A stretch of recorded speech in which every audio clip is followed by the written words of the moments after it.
आपका 9 भारत समाचार में। आइए देखते हैं खबरें विस्तार से। प्रधानमंत्री मोदी के मुद्दा उठाने पर रूस भारतीयों को सेना से मुक्त करेगा। पंचकुला में बड़ा हादसा, तेज रफ्तार रोडवेज बस पलटी, 40 से ज्यादा स्कूल के बच्चे घायल। नीट यूजी परीक्षा की पवित्रता खो जाने पर फिर से परीक्षा का आदेश देना होगा, सुप्रीम कोर्ट ने कहा। कर्नाटक बीजेपी सांसद सुधाकर ने चुनाव जीत का जश्न मनाने के लिए शराब पार्टी दी, आलोचना का सामना। Telangana commercial tax commissioner office में वेतन न मिलने पर ड्राइवर संघ की हड़ताल। Sponsored by Exclusio Acrylic, innovate your living spaces, Nurani Libas, ready-made, textiles, stitching. E-was, प्यार से घर संवारने दो। सूत्रों के अनुसार प्रधानमंत्री नरेंद्र मोदी के द्वारा मॉस्को दौरे के दौरान राष्ट्रपति व्लादिमीर पुतिन के साथ मुद्दा उठाने के बाद रूस ने अपनी सेना में काम कर रहे सभी भारतीयों को मुक्त करने का निर्णय लिया है। रूस यूक्रेन युद्ध में लड़ते हुए कम से कम 2 भारतीय मारे गए, जबकि युद्ध क्षेत्र में फंसे दर्जन लोग दावा कर रहे हैं कि उन्हें धोखे से लड़ाई में शामिल किया गया था। मॉस्को में 2 दिवसीय दौरे पर गए प्रधानमंत्री मोदी ने यह मुद्दा पुतिन द्वारा आयोजित एक निजी डिनर में उठाया, सूत्रों ने बताया है। रूस ने अपनी सेना में सेवा दे रहे सभी भारतीयों को मुक्त करने और उनकी वापसी की सुविधा प्रदान करने पर सहमति व्यक्त की है। उन्होंने कहा, इस साल की शुरुआत में वायरल हुए एक वीडियो में पंजाब और हरियाणा के एक समूह ने सेना की वर्दी पहने हुए ये दावा किया था कि उन्हें धोखे से यूक्रेन के युद्ध में शामिल किया गया था और उन्होंने मदद की गुहार लगाई थी। हरियाणा के पंचकुला में सोमवार सुबह बड़ा बस हादसा हो गया। एक तेज रफ्तार रोडवेज बस नियंत्रण खोने से पलट गई और इस हादसे में 40 से ज्यादा स्कूली बच्चे घायल हो गए। वहीं एक महिला भी गंभीर रूप से घायल है। सभी चोटिल लोगों को पिंजौर के अस्पताल और पंचकुला के सेक्टर 6 नागरिक अस्पताल में भर्ती कराया गया, जहां सबका इलाज चल रहा है। वहीं महिला की गंभीर हालत को देखते हुए उसे चंडीगढ़ पीजीआई रेफर किया गया। हादसा पिंजौर के नौल्टा गांव के पास हुआ। जानकारी मिल रही है कि सड़क हादसे की वजह ड्राइवर द्वारा लापरवाही से हाई स्पीड में बस चला रहा है। वहीं ये भी बताया जा रहा है कि ज़्यादा सवारियां भरी होने से बस ओवरलोड थी। इसके अलावा सड़कों की खस्ता हाल भी इस हादसे की बड़ी वजह हो सकती हैं। फिलहाल हादसे का कारण बस का ओवर स्पीड में होना बताया जा रहा है। वहीं बस में ज़्यादा सवारियों के होने से बस ओवरलोड होकर चल रही थी। बस ड्राइवर कंडक्टर को सस्पेंड कर दिया गया है। आज एक दुर्भाग्यपूर्ण घटना जो कालका के पास डकरो गांव में हुई और 3 गांव के बच्चे और नागरिक उसमें जो डेली लगभग अप डाउन करते हैं, और पहली दृष्टि में जो ड्राइवर की एक लापरवाही सामने आई है, हमने तुरंत प्रभाव से आदेश दिए थे कि ड्राइवर और कंडक्टर दोनों को सस्पेंड कर दिया जाए और एक इंक्वायरी कमेटी का जो है गठन हमने कर दिया है। हमारे एडिशनल डायरेक्टर जो हैं ट्रांसपोर्ट के, उनकी अध्यक्षता के अंदर 5 लोगों की जो है एक इंक्वायरी कमेटी जो है विद इन अ वीक जो है रिपोर्ट देगी। और ड्राइवर अभी तक भागा हुआ है, तो उसके लिए भी हमने कहा है सख्ती से कि इसको, पुलिस को भी बात हुई है, माननीय स्पीकर साहब भी आए थे, उन्होंने भी इंस्ट्रक्शन दी है प्रशासन। और जहाँ तक बस हमेशा मुझे पता चला कि वो ओवर जो है सवारियों को लेकर चलती थी जितनी उसकी कैपेसिटी है, और वो रोड ऐसी है कि आप बड़ी बस नहीं उस पर चला सकते। कुछ एज वगैरह ऐसे हैं, कुछ मोड़ ऐसे हैं जहाँ बड़ी बस का जो है समस्या है। तो मैंने अधिकारियों को निर्देश दिए हैं कि जिस प्रकार से वो 32 सीटर बस थी, तो सेम टाइमिंग में 2 बसें कल से ही जो हैं, और फिट बसें जो बिल्कुल पहाड़ों के तरीके से, मैकेनिज़्म के तरीके से फिट हों, वो बसें ही जो हैं 2 कल से जो लग जाएंगी। और आगे भी अगर हमें लगा कि इनकी संख्या बढ़ानी पड़ेगी तो निश्चित रूप से, क्योंकि माननीय मुख्यमंत्री जी से बात हुई, उन्होंने बड़ी चिंता इस हादसे के ऊपर व्यक्त की और मेरे को भी कहा कि जिसमें ट्रांसपोर्ट के नाते हम जो भी कर सकते हैं वो माननीय मुख्यमंत्री जी के आदेश थे, आदरणीय नायब सिंह सैनी जी। मध्य प्रदेश के इंदौर जिले में एक प्राइवेट बस की टक्कर से 62 वर्षीय व्यक्ति की मौत हो गई, एक पुलिस अधिकारी ने बताया। ये घटना सोमवार सुबह जिले के आजाद नगर थाना क्षेत्र के अंतर्गत आने वाले 3 इमली क्षेत्र में हुई। मृतक की पहचान पवनपुरी कॉलोनी, नेमावर रोड, इंदौर निवासी रामप्रसाद मौर्य, उम्र 62 साल के रूप में हुई। अतिरिक्त उपायुक्त पुलिस एडीसीपी राजेश डंटोटिया ने कहा, एक प्राइवेट बस का चालक लगातार बस को आगे पीछे चला रहा था और इस दौरान दोपहिया वाहन पर जा रहे रामप्रसाद मौर्य कुचल गए, जिससे उनकी मौत हो गई। ये दुर्घटना सोमवार सुबह आजाद नगर थाना क्षेत्र के 3 इमली क्षेत्र में हुई। ये देखते हुए कि यदि नीट यूजी 2024 की पवित्रता खो जाती है तो फिर से परीक्षा का आदेश देना होगा। सुप्रीम कोर्ट ने सोमवार को नेशनल टेस्टिंग एजेंसी और सीबीआई से प्रश्न पत्र लीक के समय और लीक और वास्तविक परीक्षा के बीच की अवधि के बारे में जानकारी मांगी। सर्वोच्च न्यायालय ने अब तक पहचाने गए गलत काम करने वालों की संख्या और पेपर लीक के लिए अपनाई गई विधि की भी जानकारी मांगी। मुख्य न्यायाधीश डीवाई चंद्रचूड़ की अध्यक्षता वाली पीठ ने कहा, एक बात स्पष्ट है कि प्रश्न पत्र का लीक होना हुआ है। उन्होंने कहा कि प्रश्न पत्र लीक की सीमा और भौगोलिक सीमाओं के पार लाभार्थियों की पहचान की जानी चाहिए। इससे पहले कि अदालत विवादास्पद मेडिकल प्रवेश परीक्षा में फिर से उसे करने का आदेश दे सके, जो 5 मई को आयोजित की गई थी। फिर से परीक्षा के आदेश पर कानूनी स्थिति का उल्लेख करते हुए सर्वोच्च न्यायालय ने कहा है, उसे ये जांचना होगा कि क्या कथित उल्लंघन प्रणालीगत स्तर पर हुआ है, क्या उल्लंघन ने पूरी परीक्षा प्रक्रिया की अखंडता को प्रभावित किया है और क्या धोखाधड़ी के लाभार्थियों को निर्दोष छात्रों से अलग करना संभव है। सोमवार 8 जुलाई को जम्मू कश्मीर के कठुआ जिले के सुदूर माछेड़ी इलाके में आतंकियों ने सेना के वाहनों पर गोलीबारी की, जिसमें कम से कम 5 सैनिक शहीद हुए और 6 अन्य घायल। आधिकारिक सूत्रों ने पुष्टि की है। अधिकारियों ने बताया है कि आतंकियों ने एक ग्रेनेड फेंका और माछेड़ी किंडली मल्हार सड़क पर दोपहर 3:30 बजे के आसपास बड़नोता गांव के पास लोहाई मल्हार में नियमित गश्त पर निकले सेना के वाहनों को निशाना बनाते हुए गोलीबारी की। ये जगह कठुआ शहर से 150 किलोमीटर दूर है। सुरक्षा बलों ने जवाबी कार्रवाई की, लेकिन रिपोर्टर्स के अनुसार आतंकवादी वहां से फरार हो गए। अधिकारियों ने बताया है कि घायल सैनिकों को अस्पताल ले जाने के बाद इलाके में व्यापक घेराबंदी और तलाशी अभियान CASO शुरू किया गया। कायर पाकिस्तानी आतंकवादियों ने एक बार फिर जम्मू कश्मीर के अंदर कायराना हमला किया है। इन कायर पाकिस्तानी आतंकवादियों ने जम्मू कश्मीर के जिला कठुआ के मशेड़ी क्षेत्र में जंगल के बीच से गुजरते हुए सेना के एक वाहन को रात के अंधेरे में निशाना बनाया है। इस आतंकी हमले में हमारे जांबाज वीरों ने मातृभूमि की रक्षा करते करते अपना सर्वस्व बलिदान दिया है। पूरा देश अपने जांबाज वीरों के इस अदम्य साहस, शौर्य, पराक्रम और उनके इस बलिदान को नमन करता है। पूरा देश अपने जांबाज वीरों के इस कर्तव्य परायणता को नमन करता है। कायर पाकिस्तानी आतंकवादी छिपकर जिन्होंने पीठ पर वार किया है, इनको इस दुस्साहस की भारी कीमत चुकानी पड़ेगी।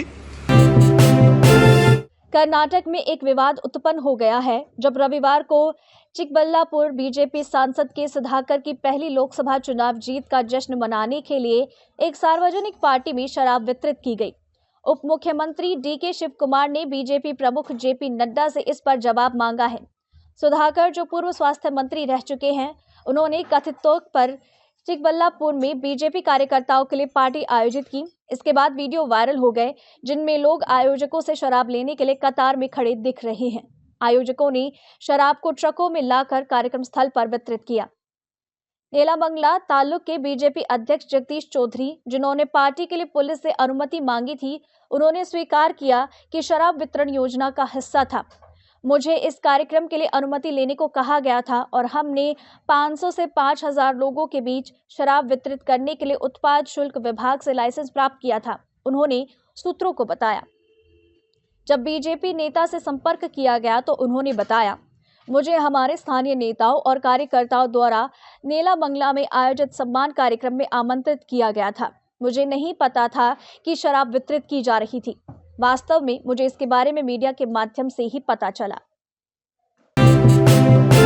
लोकसभा में राहुल गांधी के आक्रामक भाषण के कुछ दिनों के बाद ज्योतिर्मठ के 46वें शंकराचार्य स्वामी अविमुक्तेश्वरानंद ने कांग्रेस नेता का समर्थन किया है। राष्ट्रपति के अभिभाषण पर धन्यवाद प्रस्ताव पर बहस के दौरान राहुल गांधी ने बीजेपी नेताओं पर सांप्रदायिक आधार पर लोगों को बांटने का आरोप लगाया, जिसके बाद एक विवाद उत्पन्न हो गया। प्रधानमंत्री नरेंद्र मोदी ने इस भाषण की निंदा करते हुए कहा कि राहुल गांधी ने पूरे हिंदू समुदाय को हिंसक बताया। शंकराचार्य, जो हिंदुओं के बीच एक सम्मानित व्यक्तित्व हैं, उन्होंने एक अलग दृष्टिकोण पेश किया। उन्होंने कहा, हमने राहुल गांधी का पूरा भाषण ध्यान से सुना। वो स्पष्ट रूप से कहते हैं कि हिंदू धर्म हिंसा को अस्वीकार करता है। सोशल मीडिया पर वायरल हो रहे एक वीडियो में शंकराचार्य ने गांधी के भाषण की चयनात्मक प्रस्तुति की आलोचना भी की है और तथ्यों को तोड़ मरोड़ कर पेश करने वालों की जवाबदेही की मांग की। गांधी के बयान के केवल अंश प्रस्तुत करना भ्रामक और अनैतिक है, उन्होंने कहा, और जो लोग इसके लिए जिम्मेदार हैं उन्हें सजा मिलनी चाहिए। कि कौआ कान ले गया तो हम पहले कान पे हाथ लगाते हैं कि है कि नहीं। अगर नहीं होता है तब हम कौए के पीछे दौड़ते हैं। ये जो बात आप बता रहे हो कि राहुल गांधी ने ये कह दिया कि हिंदू धर्म के विरुद्ध बात कह दी, तो जब ये बात हमको बताई गई तो हमने राहुल गांधी का पूरा प्रवचन, जो भाषण उन्होंने संसद में दिया था, उसको निकाल करके देखा और हमने उसमें पाया कि वो तो ऐसा कह ही नहीं रहे हैं। वो तो कह रहे हैं कि हिंदू धर्म में हिंसा का स्थान ही नहीं है। तो जब वो साफ कह रहे हैं कि हिंदू धर्म में स्थान नहीं है, तो फिर उनके ऊपर ये आरोप लगाना कि उन्होंने हिंदू धर्म के विपरीत कोई बात कही है, उनके आधे वक्तव्य को, अंश को निकाल करके और उसको फैला करके, ये हम समझते हैं कि अपराध है, दुष्प्रचार है और ऐसा करने वाले को दंडित किया जाना चाहिए, चाहे वो पत्रकार और चैनल ही क्यों ना हो। गलत है। उस व्यक्ति ने जो बात कही ही नहीं है उसके लिए उसका विरोध करना और उसके लिए उसको दोषी बनाना सही नहीं है। उन्होंने साफ कहा कि हिंदू ऐसा नहीं कर सकता, बहुत साफ कहा, हिंदू हिंसा नहीं कर सकता। बाद में उन्होंने कहा कि जो लोग उन्होंने अपने सामने जो अमुक पार्टी के सरकार के लोग हैं, उनको देख करके कहा कि आप लोग अपने आप को हिंदू कहते हो और हिंसा नफरत फैलाते हो। तो उनका कहना केवल उस पार्टी विशेष के लिए था। हिंदू समाज के लिए उन्होंने पहले ही, इसके ठीक पहले जो वक्तव्य दिया है उसमें हिंदू की बात कही है। तो हमने वो पूरी बात देख ली, इसलिए हमारे मन में उसके लिए कोई बात नहीं। जम्मू कश्मीर के उपराज्यपाल एलजी मनोज सिन्हा के कार्यालय पर 2021 में लुटियंस दिल्ली में आयोजित एक निजी सगाई समारोह के लिए राज्य प्रशासन के फंड का उपयोग करने के आरोपों के बाद कड़ी जांच हो रही है। द वायर की रिपोर्ट के अनुसार ये कार्यक्रम सिन्हा के बेटे की प्री वेडिंग शाम के लिए आयोजित किया गया था। हालांकि 2 महीने के बाद जब सिन्हा के कार्यालय ने बिल का भुगतान नहीं किया, तो नई दिल्ली में जम्मू कश्मीर के रेजिडेंट कमिश्नर नीरज कुमार ने राजभवन को 7 अकबर रोड पर आयोजित समारोह के लिए खर्च किए गए 10 लाख रुपए से अधिक की गैर भुगतान के बारे में लिखा। नीरज कुमार ने द वायर को स्पष्ट किया कि अंततः भुगतान सिन्हा के कार्यालय द्वारा कर दिया गया था। उन्होंने कहा, ये एक आंतरिक मामला है जिसे गलत तरीके से प्रस्तुत किया जा रहा है। ये एलजी को बदनाम करने का प्रयास है। इस पर मुझे और कुछ नहीं कहना। कानूनी विशेषज्ञ और राजनेता तर्क दे रहे हैं कि एलजी के कार्यालय से खर्च के लिए निर्देश संवैधानिक अनियमितता का उल्लंघन है और सार्वजनिक धन के दुरुपयोग का उदाहरण। वरिष्ठ आईएएस अधिकारी अशोक परमार ने इस मामले की जांच के लिए केंद्रीय जांच ब्यूरो सीबीआई से जांच की मांग की है। ड्राइवर संघ ने सोमवार को Telangana commercial tax commissioner office द्वारा कार ड्राइवर, कार्यालय के सफाई कर्मियों और क्लीनर्स को पिछले 15 महीने से वेतन न दिए जाने के विरोध में हड़ताल शुरू की। ये विरोध कमर्शियल टैक्स कमिश्नर के कार्यालय के सामने हुआ, जिसमें कार मालिक, ड्राइवर और सफाई कर्मी शामिल थे और उन्होंने अपने बकाया वेतन की तुरंत भुगतान की मांग की। विरोध प्रदर्शन में बड़ी संख्या में लोग शामिल हुए, जिससे आयुक्त श्रीदेवी को भीड़ को संबोधित करना पड़ा। उन्होंने 5 प्रतिनिधियों को बातचीत के लिए बुलाया और आश्वासन दिया कि उन्होंने इस मुद्दे को सचिवालय में उठाया है। आयुक्त श्री देवी ने वादा किया है कि समस्या का समाधान 4 से 5 दिनों के भीतर हो जाएगा और कर्मचारियों से हड़ताल समाप्त करने की अपील की। विवाद को और बढ़ाते हुए सूत्रों ने खुलासा किया है कि आयुक्त श्री देवी ने हाल ही में व्यक्तिगत उपयोग के लिए बिना सरकारी आदेश के 65 लाख रुपए की एक गाड़ी खरीदी। इसके अतिरिक्त उन्होंने अपने कार्यालय कक्ष के नवीनीकरण पर लगभग 2 करोड़ खर्च किए, जिससे बिना वेतन वाले कर्मचारियों में और भी चिंता बढ़ गई है। डिपार्टमेंट में मैं गाड़ी चलाता हूँ, मैं ऑनर कम ड्राइवर हूँ और हमारा को ये 6 महीने से, साल से, 12 महीने से बिना नहीं आ रहे। मार्च से क्लियर करना बोलते हमारा उम्मीद है और हर महीना उनके पास बड़े ऑफिसर में गए तो ये महीना हुआ था, वो महीना हुआ था बोलते आज तक अभी तक ये क्या है हमारे को।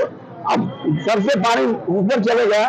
अब मेरे कमिश्नर मैडम को मिले तो एक बात दे रहे हो कि हम पुराने बिल पे वो नहीं दे सकते, हम जो पूरा नया है वो देंगे बोलते वहाँ सब फटक गए। पुराने बिले आना 6 महीने पे, 1 साल पे है, 9 महीने पे, 8 महीने पे, 8 डिवीजन पे ऐसे रुकते है पैसा पूरा। अब बोल के थक गए ऑफिसर को, कमीशन मेरा हमसे नहीं मिली, कोई रेस्पॉन्स नहीं। अभी 9 महीना है, 14 महीना बिल आने का है, मार्च से मार्च चलेगा, फिर 3 महीने आगे 16 मंथ से हमारे को पैसा नहीं। तो 16 महीने से बिना पैसे की गाड़ी चल रहा है, बड़ी मुश्किल से रोज आ रहे जा रहे। हमारे पास ठीक है, 2 दिन में आते 4 दिन वही नीचे हम जा रहे हैं। ऑफिसर क्या बोल रहे हैं? ऑफिसर भी बोल रहे हैं आप सब मिलकर कमिश्नर से मिलिए, बात करिए, तो कमिश्नर हमारा टाइम नहीं दे रहे। इसके लिए हम साहब से दूसरे साहब से मिले थे, उन्होंने बोले 2 दिन में हो जा रहे, हम प्रोसेस कर रहे। तुम्हारे रवि साहब असिस्टेंट कमिश्नर है और सेक्रेटरी मैडम है, वो भी उनसे भी मिले उन्हें। बाबू 1 वीक टाइम दे बोले, 1 वीक नहीं 10 दिन दे दिए। जून चले गया, जुलाई आया, अब बहुत देगा परेशान हो गए। इसके लिए हम बोले ये गाड़ी बंद कर देंगे, हमारे ये साहब आगे करेंगे, हमको ये 1 दिन टाइम दो, हम शाम तक जलाएंगे। जलाओ, हमारे मार्च तक जलाएंगे, हम कंटिन्यू करेंगे गाड़ियाँ। जब तक हम कंटिन्यू नहीं करते, हम बहुत परेशान है। अभी बहुत लंबा दवाखाने में आदमी है, बच्चों के स्कूल के फीस बन रहा है, स्कूल खुल गए, बच्चों गाड़ियाँ भी छीन फाइनेंस में जो फाइनेंस बने ओनर का ड्राइवर को भी क्या फाइनेंस देता गाड़ी का, तो गाड़ियाँ भी फिर से चले गए लोग। इससे हम बहुत परेशान हो गए, गाड़ियाँ रोके, हमारा बिल क्या पुराने बिल ऑलरेडी चले गए। सोमवार शाम को पुराने शहर के चादर घाट में एक चलती कार में आग लग गई। सौभाग्य से कोई हताहत नहीं हुआ, क्योंकि गाड़ी चलाने वाला व्यक्ति समय रहते भागने में सफल रहा। कार मालिक उदय कुमार अपनी मारुति सुजुकी कार से बेगमपेट से साइदाबाद जा रहे थे, जब चादर घाट सड़क पर उनकी कार में आग लग गई। पहले इंजन से धुआं निकला और फिर आग लगी। देखते ही देखते वाहन पूरी तरह से आग की चपेट में आ गया और पूरी तरह से क्षतिग्रस्त हो गया। गोलीगुड्डा फायर स्टेशन से एक दमकल वाहन मौके पर पहुंचा और आग को बुझाया। एक फायर अधिकारी ने बताया है कि कार में शॉर्ट सर्किट के कारण आग लगी हो सकती है। हालांकि कोई घायल नहीं हुआ, लेकिन घटना के बाद चादर घाट सड़क पर यातायात प्रभावित हुआ। ट्रैफिक पुलिस अधिकारी यातायात को प्रबंधित करने में व्यस्त थे, जो घटना के बाद लंबे समय तक धीमा चल रहा था। प्रधानमंत्री मोदी के मुद्दा उठाने पर रूस भारतीयों को सेना से मुक्त करेगा। पंचकुला में बड़ा हादसा, तेज रफ्तार रोडवेज बस पलटी, 40 से ज्यादा स्कूल के बच्चे घायल। नीट यूजी परीक्षा की पवित्रता खो जाने पर फिर से परीक्षा का आदेश देना होगा, सुप्रीम कोर्ट ने कहा।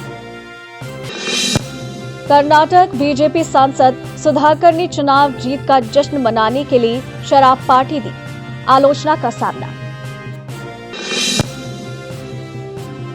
Telangana commercial tax commissioner office में वेतन न मिलने पर ड्राइवर संघ की हड़ताल। Sponsored by Exclusio Acrylic, innovate your living spaces, Nurani Libas, ready-made textiles, stitching. E-was प्यार से घर संवारने दो।